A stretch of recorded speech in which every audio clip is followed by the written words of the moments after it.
Hello നമസ്കാരം. എല്ലാവർക്കും പുതിയൊരു വീഡിയോയിലേക്ക് സ്വാഗതം. ഞാൻ ഇന്ന് സംസാരിക്കുന്നത് രേണു സുധിയെക്കുറിച്ചാണ്. രേണുവിനെ ഞാൻ അധികമൊന്നും ശ്രദ്ധിക്കാത്ത ഒരാളാണ്.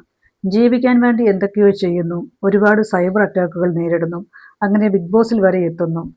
ഞാനൊന്ന് ചോദിച്ചോട്ടെ, രേണു ഇത്ര ഭീകരമായിട്ടുള്ള ഒരാളാണോ? ഞാൻ മനസ്സിലാക്കിയിട്ടുള്ളത് വെച്ച് പറഞ്ഞാൽ ബിഗ് ബോസ് ഷോയിൽ ഒരു മാസക്കാലത്തോളം നിന്ന രേണു എന്താണോ അതാണ് യഥാർത്ഥ രേണു. ആ ഷോയിൽ അങ്ങനെയൊന്നും റിയൽ സ്വഭാവം മറച്ചു വെച്ച് നിൽക്കാനായിട്ട് സാധിക്കില്ല. ഇത്രയും ക്രൂശിക്കാൻ മാത്രം അവർ അത്ര മോശം സ്ത്രീയല്ല. ഷോയിലാണെങ്കിൽ പോലും അവർ നുണ പറയുകയോ പരദൂഷണം പറയുകയോ ചെയ്യുന്ന ഒരാൾ അല്ലായിരുന്നു. പിന്നെ ഇത്ര ക്രൂശിക്കാൻ അവർ പൊതുസമൂഹത്തോട് അവർ എന്താണ് ചെയ്തത്? എന്ത് ദ്രോഹമാണ് അവർ ചെയ്തത്? ക്യാൻസർ രോഗം വന്നിട്ട് പോലും അവരെ ഒന്ന് സമാധാനത്തോടെ ജീവിക്കാൻ അനുവദിക്കാതെ അപ്പോഴും അവരെ കൊത്തിപ്പറിച്ച് റീച്ചിന് വേണ്ടി അവരെ മാനസികമായി വേട്ടയാടുകയാണ്. പിന്നെ എനിക്ക് പറയാനുള്ളത്, എൻ്റെ വീട്ടിൽ 2 ക്യാൻസർ രോഗികളുണ്ടായിരുന്നു.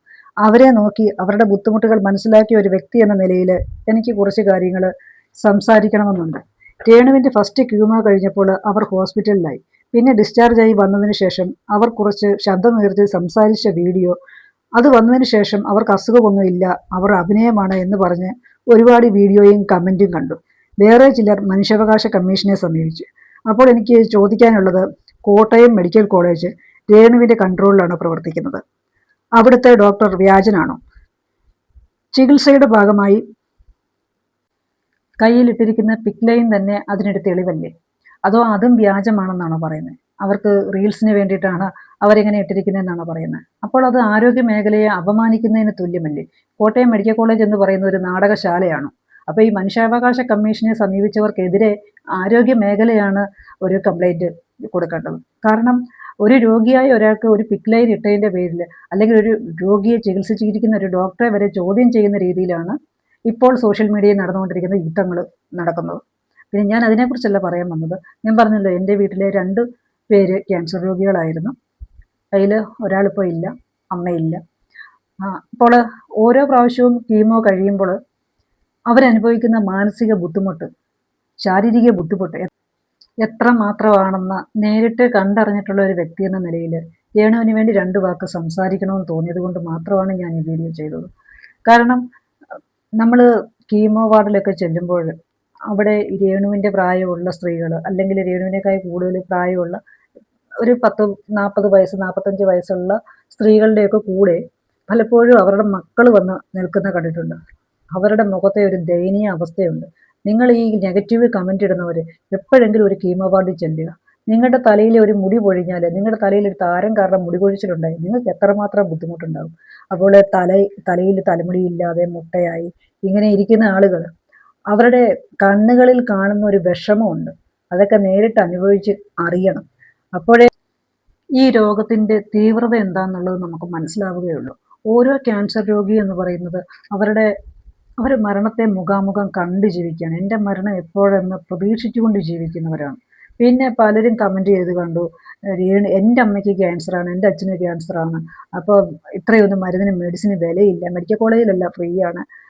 ഞാൻ ചോദിച്ചോട്ടെ, നിങ്ങളുടെ വീട്ടിൽ രണ്ട് പേർക്ക് BP ഉള്ളവരാണെങ്കിൽ 2 പേരും കഴിക്കുന്നത് 2 തരം മരുന്നുകളായിരിക്കും. നമുക്ക് ഒരാൾക്ക് BP ഉള്ള എല്ലാവർക്കും ഒരേ മരുന്നല്ല കൊടുക്കുന്നത്. ഷുഗറുള്ള എല്ലാവർക്കും ഒരേ മരുന്നല്ല കൊടുക്കുന്നത്. നമുക്ക് നിസ്സാരം ഒരു പനി വന്നു കഴിഞ്ഞാൽ പോലും, സാധാ പനിയാണെങ്കിൽ നമ്മൾ പാരസെറ്റാമോൾ കഴിക്കും. ഒരു 102 ഡിഗ്രി പനിയുള്ള ഒരാൾക്ക് ഡോക്ടർ പാരസെറ്റാമോൾ തന്നെയാണോ തരുന്നത്? അതുപോലെ തന്നെയാണ് ക്യാൻസറിൻ്റെ കാര്യവും. കാരണം എല്ലാ രോഗത്തിനും ഒരേ മെഡിസിൻ അല്ല. ഒരു രോഗത്തിന് തന്നെ പല മെഡിസിൻ ഉണ്ട്. അതുപോലെ തന്നെയാണ് ക്യാൻസറിൻ്റെ കാര്യവും. ഫസ്റ്റ് സ്റ്റേജിൽ കൊടുക്കുന്ന മരുന്നല്ല 4th സ്റ്റേജിൽ കൊടുക്കുന്നത്. അപ്പോൾ അതിന് വില വ്യത്യാസവും ഉണ്ടാകും. കാരണം എനിക്ക് എൻ്റെ അനുഭവത്തിൽ നിന്നറിയാം. ഇവിടെ ഒരാൾക്ക് മെഡിസിൻ മാത്രം മതിയായിരുന്നു.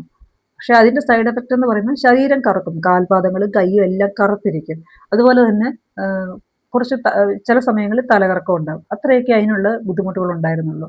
പക്ഷേ കീമോ ചെയ്യുന്ന ആളെ സംബന്ധിച്ചിടത്തോളം അവർക്ക് കീമോ ചെയ്യുന്ന അന്ന് വലിയ ബുദ്ധിമുട്ടുകൾ കാണില്ല, അവർ ആക്റ്റീവായിരിക്കും.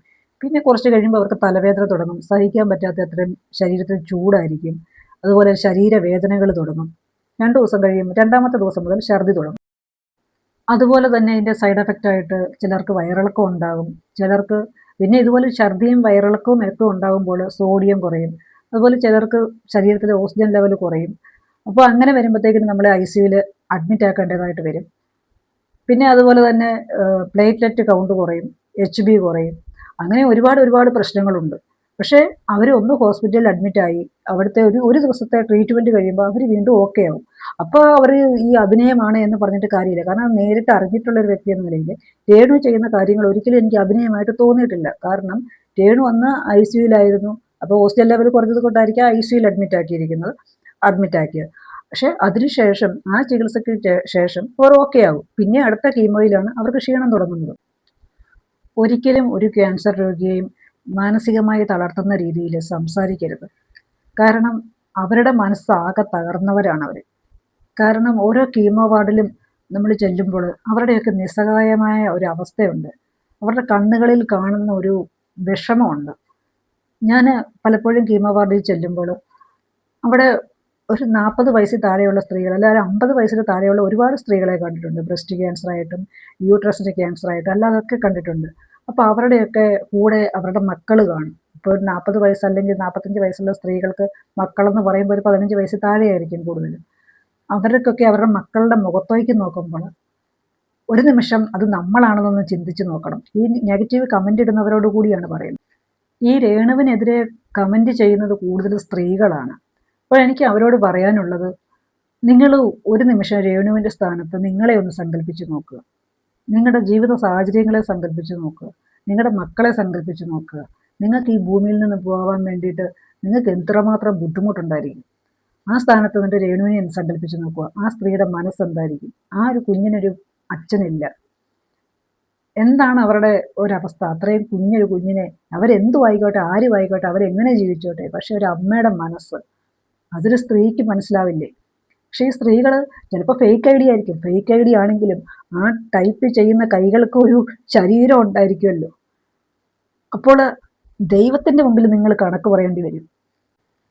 നമ്മൾ ഒരാൾക്ക് നേരെ വിരൽ ചൂണ്ടുമ്പോൾ മറ്റ് 4 വിരലുകൾ നമ്മുടേത് തന്നെ നമുക്ക് നേരെയാണ് ചൂണ്ടുന്നതെന്ന് ഓർക്കുക. രേണുവിനെതിരെ വീഡിയോ ചെയ്യുന്നവരായിക്കോട്ടെ, രേണുവിനെതിരെ കമൻറ്റ് ചെയ്യുന്നവരായിക്കോട്ടെ, അവരൊന്ന് ചിന്തിക്കുക അവരുടെ പൂർവ്വകാലം എന്താണ് എന്നുള്ളത്. കാരണം രേണു പല വീഡിയോസ് ചെയ്തിട്ടുണ്ടായിരിക്കാം, നിങ്ങൾക്ക് ഇഷ്ടപ്പെടുന്നത് ഇഷ്ടപ്പെടാത്തതും ഒക്കെ ചെയ്തിട്ടുണ്ടായിരിക്കും. അത് അവരുടെ സ്വാതന്ത്ര്യം. പക്ഷേ രേണുവിനേക്കായി കൂടുതൽ വൃത്തികെട്ട രീതിയിൽ, മോശമായ രീതിയിൽ വസ്ത്രധാരണം നടത്തുകയും പല വീഡിയോസും ചെയ്യുന്ന പലരുമുണ്ട്. അവരെ ഒന്നും വിമർശിക്കാതെ, ഈ സ്ത്രീ ഒരു പാവപ്പെട്ട സ്ത്രീയാണ്, അവരെ വിമർശിക്കാൻ വേണ്ടിയിട്ടാണ് പലരും ഒരുങ്ങുന്നത്. പക്ഷെ ഇന്നിപ്പം ഞാൻ അതിനെക്കുറിച്ചൊന്നും ഞാൻ സംസാരിക്കുന്നില്ല. അവരൊരു രോഗാവസ്ഥയിലാണ്. അവരെ വെറുതെ വിടുക. കാരണം അവരുടെ മാനസികാവസ്ഥ അത്രമേൽ വലുതായിരിക്കും. അത്രമാത്രം വിഷമത്തിലൂടെ ആയിരിക്കും അവർ. പിന്നെ ഈ ഒരു അവസരത്തിൽ രേണുവിൻ്റെ ചേച്ചിയെക്കുറിച്ച് കൂടി 2 വാക്ക് പറയുകയാണ്. കാരണം ഒരു ക്യാൻസർ രോഗിയെ നോക്കുക എന്ന് പറയുന്നത് വളരെ ബുദ്ധിമുട്ടുള്ളത്. അവർക്ക് ഉറക്കമുണ്ടായിരിക്കില്ല. പലപ്പോഴും അവർ ബാത്റൂമിൽ പോകാനായിട്ട് എഴുന്നേക്കും. അപ്പോൾ അവർക്ക് തന്നെ നടന്നു പോകാനായിട്ട് കീമോയുടെ ആ ഒരു സൈഡ് എഫക്റ്റ് കാരണം അവർക്ക് ബുദ്ധിമുട്ടായിരിക്കും. അവരെ നമ്മൾ പിടിച്ചുകൊണ്ട് ബാത്റൂമിൽ പോകേണ്ടി വരും. അപ്പം നമുക്കും ഉറക്കം ശരിയാവില്ല, അവർക്കും ഉറക്കം ശരിയാവില്ല. അപ്പോൾ അതുപോലെ തന്നെ ആ സഹോദരി അവരുടെ ജോലി റിസൈൻ ചെയ്തു എന്ന് പറയുന്നുണ്ട്. അവർക്കും 2 മക്കളുണ്ട്.